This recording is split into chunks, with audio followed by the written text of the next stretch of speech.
They said a man's grip told you everything about him. How hard he shook your hand, whether he could hold a Scotch glass without the ice clicking against the sides, whether his signature at the bottom of a document looked like authority or apology. Falcone had believed that before the wires. 5 months ago, 2 men from the Caruso faction had gotten creative.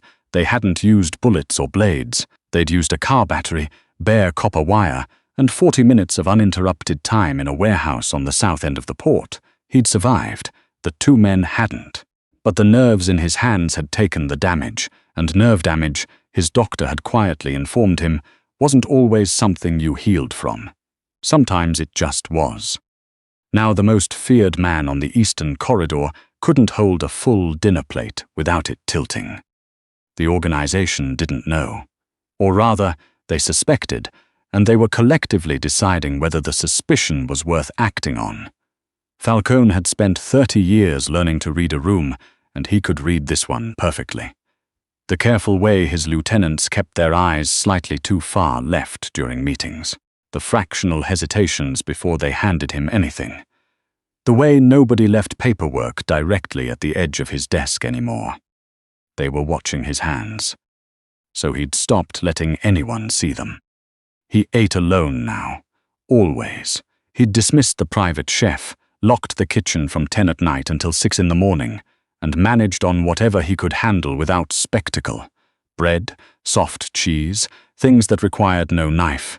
He was 38 pounds from his fighting weight and dropping. His tailor had let out the same suit twice in 3 months, without saying a word, which was either discretion or cowardice, and Falcone no longer had the energy to figure out which. He was not a man who asked for help. He was not a man who admitted weakness. He was, in fact, slowly disappearing, and he had chosen this with full knowledge and no intention of reversing it. Then the bookkeeper showed up. Regan Pace didn't want to be there. That was the important thing to understand about her. She wasn't impressed by the imported marble or the art on the walls, or the 6 men standing at intervals through the hallways, with the particular stillness of people, paid to look casual and ready to kill simultaneously. She wasn't afraid either, which was possibly its own kind of problem. She just needed to get through 8 months of evenings, clear her brother's debt, and go back to her actual life, which was not glamorous but was hers.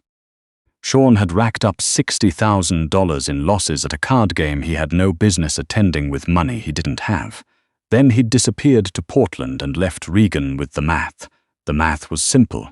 She owed the Falcone organization $60,000, and she had $214 in her checking account. The representative who came to discuss repayment options had looked at her apartment, looked at her, and made a phone call. Apparently, the legitimate front businesses, 3 restaurants and a property management company, had a bookkeeping situation. Nobody could find 3 years of depreciation schedules. Regan had been doing freelance accounting since she was 23. She could find depreciation schedules in her sleep. So the deal was this. She showed up 5 nights a week, worked the books until they were clean, and each hour reduced her debt at a rate slightly below what she would have billed a private client. It wasn't fair. She hadn't negotiated hard enough. But she'd been standing in her kitchen when the conversation happened, and she'd taken what was offered because she needed it to be over. Numbers were honest. Numbers didn't have agendas. Numbers told you exactly where you stood. She arrived each evening at 9. She worked until somewhere between 1 and 3 in the morning, depending on how deep she was in the documentation. Barker, the quiet lieutenant who seemed to manage all logistical details, let her in and locked up behind her. She had access to the West Wing office, the bathroom down the hall, and the kitchen for breaks. The kitchen was enormous and almost always empty at that hour. She'd started using it around week 2, not because she was comfortable, but because the vending machine near the staff entrance was broken and she needed something in her stomach to keep working. She'd bring ingredients from home, a wedge of sharp cheddar, a good loaf from the bakery on her street, whatever fruit wasn't bruised. She'd eat standing at the counter, quickly, then go back to the numbers. She didn't expect the kitchen to ever have anyone else in it at 2 a.m. She smelled the soup before she saw the mess. Chicken stock, probably from a carton, something warm and simple. She pushed open the kitchen door and stepped in, and her brain processed several things in rapid sequence. The industrial range with one burner still glowing, the pot with steam rising from it, the white ceramic bowl on the center island that had clearly been knocked over, and the man sitting on a stool at the far end with his back partially turned to her. She recognized him from photographs. Falcone was impossible to miss. The breadth of him, the grey starting at his temples, the particular quality of stillness that very dangerous people sometimes had, like a current running under still water. He hadn't heard her come in, or he had, and he was deciding whether to acknowledge it. On the floor near his stool, drops of golden broth formed a constellation on the white tile. Regan stood in the doorway for 3 seconds. She thought about retreating. She was very good at the math of these situations, and the math said, "This is not your kitchen, that is not your employer. The cleanest exit is behind you." But she looked at the bowl. She looked at his hands, resting on the countertop, and even from across the room she could see the fine tremor in them. The way the tendons pulled and released against his will, like something electric running through wiring that had been damaged. She walked in. She didn't announce herself. She picked the bowl up off its side, rinsed it at the sink, and ladled fresh broth from the pot. She set it in front of him. Then she sat down on the stool across the island and opened the container of cheddar she'd brought from home, because her own hands needed something to do. Falcone looked at the bowl. He looked at her. "You're the bookkeeper," he said. His voice was lower than she'd expected, controlled. "Yes. You weren't supposed to be in this part of the house. The kitchen was in the access list Barker gave me." She sliced a piece of cheese. "I can go back to the office, but the soup will get cold." She kept her eyes on her food, which took deliberate effort, because everything in her self-preservation instinct was screaming at her to perform some kind of submission. She didn't. She just ate her cheese, and waited and let the silence be what it was. He picked up the spoon. His hand tilted slightly on the first attempt, and she watched him correct for it, a macroscopic adjustment, the practiced compensation of someone who'd been managing this for months alone. He got the spoon to his lips. He drank the broth. She watched him close his eyes for a half-second, the way you do when something hits a hunger you've been refusing to acknowledge. He ate the whole bowl. Regan washed the dishes when he was done. She did it without comment, because she had been broke her entire adult life, and washing dishes in someone else's kitchen was not a meaningful sacrifice.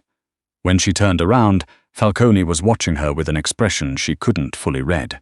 Calculating, yes, but underneath that, something else, something tired and raw and furious at itself for existing. "What's your name?" he said. "Regan Pace." "How much longer on the books, Regan?" 7 months, roughly, depending on how much is missing from fiscal year 22. He nodded.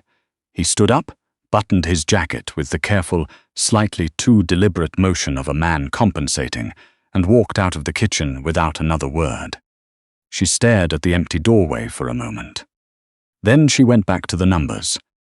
She didn't say anything to Barker or the 2 night guards she passed on her way out at 2:30 a.m.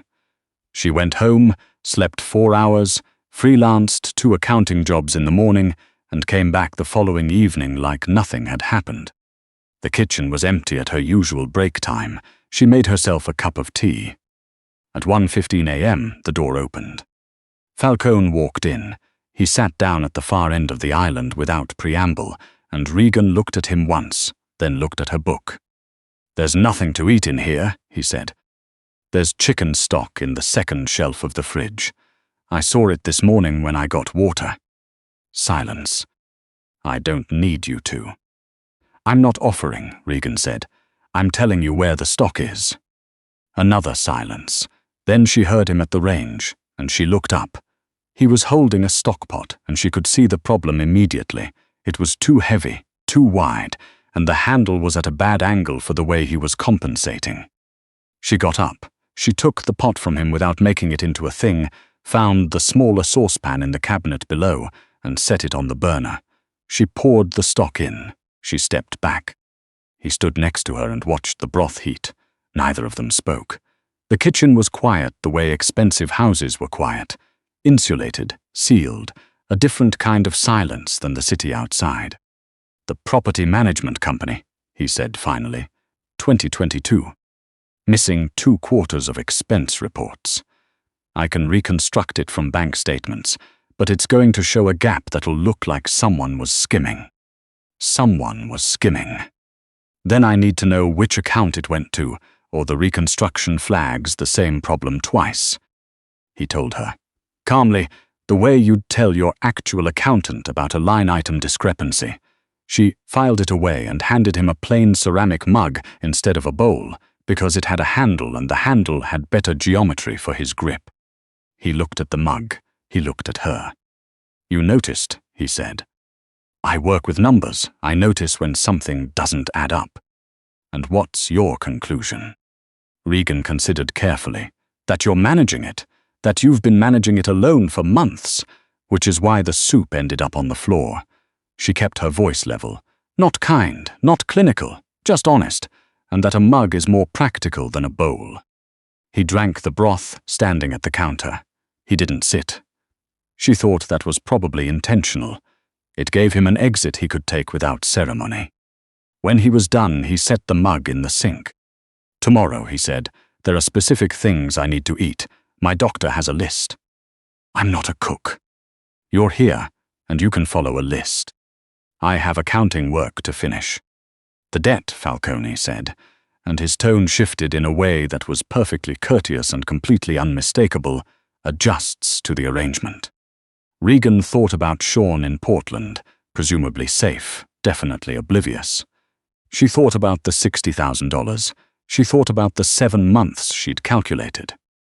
"I need the list by 8 p.m., she said, "and I'm not doing anything that requires a culinary degree." "I don't want culinary," Falcone said. He put the mug on the drying rack with careful deliberateness. "I want to keep food down." Over the next 4 weeks, she learned the parameters. His body had developed a secondary aversion, anything prepared with the kind of aggressive technique that said, "Watch me, judge me, tell me I'm worth it." He could smell intimidation in food the way other people smelled garlic. Anything complicated triggered it, anything expensive, anything that performed. Regan cooked the way she did everything, efficiently and without ego. She made oatmeal with brown sugar and a sliced banana because it was simple and calorie-dense. She made grilled cheese with good bread and sharp cheddar because she knew from experience that a grilled cheese at midnight was the most honest thing a kitchen could produce. She made soft scrambled eggs over low heat, slow and patient, the way you did it when you weren't trying to impress anyone, only feed them. He ate, not enthusiastically, not with any visible relief. He ate the way he conducted business, with focus and very little wasted motion. But he ate. She started noticing other things. The way he'd shifted from a heavy crystal glass to a plain weighted tumbler that was easier to hold. The way Barker watched him from across rooms, with the specific fear of a person who cares about someone and doesn't know how to say it. She noticed when his hands were worse, the barometric pressure of bad days written in the incremental tightening of his control. On those evenings she made soup, always soup. Something that required nothing but a steady container and someone to sit across from while he drank it. She also left a wide-grip pen on the counter beside his notepad sometime in week 2. She didn't say anything about it. She just put it there, the way you'd set a glass of water on someone's desk without being asked. And the next morning it was still there, positioned exactly where a right-handed person would reach for it. And she didn't mention it, and neither did he. She was not his therapist. She was not his caretaker. She was the woman who owed his organization money, and had somehow ended up managing the nightly question of whether the most dangerous man in the city had eaten dinner. She was also, she realized around week 3, no longer afraid of him. That was its own kind of problem. The shift happened on a Wednesday. She'd gone to the specialty market 3 blocks from the estate. Barker had given her a card and told her to buy what she needed. She was in the dairy section when a man stepped close behind her, not crowding her exactly, just present in a way that made the hairs on the back of her neck stand up. She turned. He was average in every way designed to make you underestimate him. Medium height, forgettable coat, eyes that were too still. He smiled and it didn't reach anything above his mouth. "Regan Pace," he said. "Heard you've been cooking for Falcone." She kept her voice flat. "I don't know what you're talking about." "I heard he's not doing well, that his hands have been giving him trouble." The man tilted his head. "That he needs someone to hold the bowl steady." Regan put the container of yogurt in her basket. She stepped past him without answering. He let her go. That was the part that frightened her more than anything he'd said, the confidence of someone who didn't need to chase because they already had what they needed. She drove back to the estate. She bypassed the kitchen. She went straight to the west wing and knocked on the study door, which she had never done. "Come." Falcone was at his desk, reading a document he'd weighted down with a paperweight because paper shifted when his hands tremored. He looked up at her. He was wearing reading glasses she'd never seen before, and they made him look unexpectedly human. "A man at the market," she said. She told him exactly what had happened, word for word, the way she'd do it for a client. No editorializing, no drama, just the precise sequence of events. Falcone listened without moving. When she finished, the silence stretched for 4 or 5 seconds that felt considerably longer. "Describe him." She did. "Dryden," he said. He said it the way you'd say the name of a recurring headache. Then he looked at her, really looked at her, the kind of assessment that catalogued and weighed and calculated. "He thinks you're leverage." "He thinks you're weak," Regan said, "and that I'm the proof of it." Something moved behind Falcone's eyes. Not anger exactly, more like recognition. "And what do you think?" She considered the question honestly. "I think you're recovering from something that would have killed anyone else. I think you've been doing it completely alone for 5 months. She met his gaze without flinching. "I also think that if Dryden is smart enough to find me, he's smart enough to use me." "You're suggesting I find him first." "I'm a bookkeeper," Regan said. "That's your department." He almost smiled. It was approximately 1/10 of a smile, which she suspected was significant on his scale. "Go back to the kitchen," he said. "Make something. It's not even 9. Make something anyway." She made pasta. She didn't have equipment for fresh, so she used dried linguine from the pantry. Good quality, rough cut, the kind that held sauce. She built a simple pan sauce from canned San Marzanos, 3 crushed garlic cloves, olive oil, and a pinch of red pepper flakes. Fresh basil from the herb pot on the windowsill. A squeeze of lemon. Enough parmesan to make it cohesive. It took 20 minutes. It smelled like every decent Tuesday night she'd ever spent alone in a small apartment trying to make her grocery budget feel like a choice rather than a constraint. She plated 2 bowls. She was eating her own, standing up, when the power went out. Not a flicker. A total cessation. Every circuit simultaneously. The kitchen dropped into absolute black, the industrial refrigerators falling silent, the range extinguishing. Regan stood completely still and waited for her eyes to adjust, and they didn't, because there was nothing to adjust to. The service corridor door banged open. She dropped to the floor behind the center island without thinking about it, pressed her back against the cabinet doors, and kept her breathing controlled. Footsteps. More than one set. Moving with purpose. From somewhere above, she heard shouting, then a heavy impact, then a silence that was somehow worse than the noise. Then the kitchen door opened. She knew it was Falcone before she heard his voice. The cadence of his footsteps was different from the other men in the house, slower, more deliberate. He moved through the dark kitchen and found her by sound. He crouched beside her, his shoulder pressed against hers. 3 of Dryden's men, he said quietly, directly into her ear. 2 are handled. 1 is still in the building. She absorbed this. Barker. Fine, he's with the others. Her hands were pressed flat against the tile. She could feel the grit of flour she'd spilled earlier. What do you need me to do? Nothing. Stay down. I'm not good at staying down. I know. A pause. You know this kitchen better than I do at this point. She did. 14 hours a week for 6 weeks.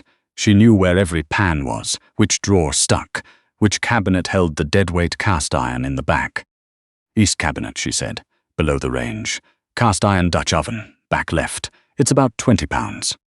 A beat. Go, Falcone said. She moved. On her hands and knees across the kitchen floor, she found the cabinet by touch, pulled it open, and wrapped her hands around the lodge handle. It was exactly where she knew it to be, exactly as heavy as she remembered. She got to her feet. The pilot light on the far burner clicked once, twice, and caught. Someone had bumped the gas knob, and the small blue flame threw a faint ring of light across the lower half of the room. She saw the man in the doorway at the same moment he saw her. He raised his weapon. She threw the Dutch oven. Not at him, because she was not delusional about her accuracy. She threw it at the doorframe above his head, 20 pounds of seasoned cast-iron meeting metal with a resonant crash that made him flinch and drop his aim and step back. And in the half-second that created, Falcone came from the left. It was over quickly. She looked at the wall above the range and counted the tiles and kept her breathing even.